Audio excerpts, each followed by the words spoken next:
Hej Ilse. Jeg havde faktisk overvejet at lave en vlog på dansk. Men jeg tænkte, det ville blive for meget arbejde, så jeg besluttede mig for ikke at gøre det. Og så valgte du selvfølgelig at gøre det, og så kører jeg jo ikke rigtig lade være. Jeg synes, det er lidt sjovt, at du aldrig har hørt nogen snakke dansk før. For hver sommer bliver vi oversvømmet af tyske turister, fordi vi bor så tæt på grænsen. Og det er også derfor, at de fleste unge mennesker har mindst 3 års tysk. So ich spreche noch ein bisschen Deutsch, aber nicht sehr gut.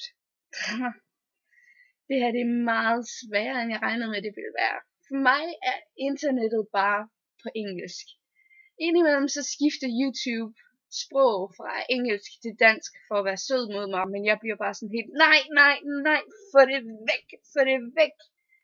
Internettet for mig er på engelsk. Og det er helt fint, at vi har det her verdenssprog, som du kalder det. Og det er også bare ret tit, jeg glemmer, hvad ting hedder på dansk.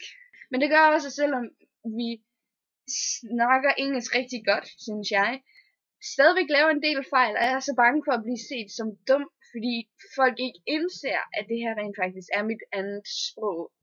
Ligesom der er en hel masse referencer til ting, som man skulle have haft i sin barndom og set i sin barndom, som jeg aldrig nogensinde har hørt om, eller først lige hørt om i går.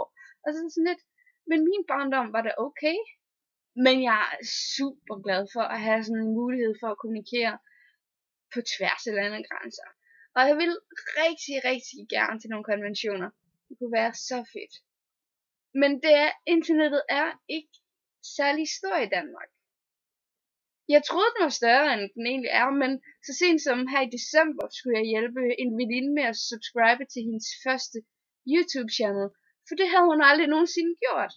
Og derfor har jeg lidt svært ved at forklare folk, hvad det egentlig er, jeg gerne vil, når jeg siger, skal vi tage til VidCon, eller Summer in the City.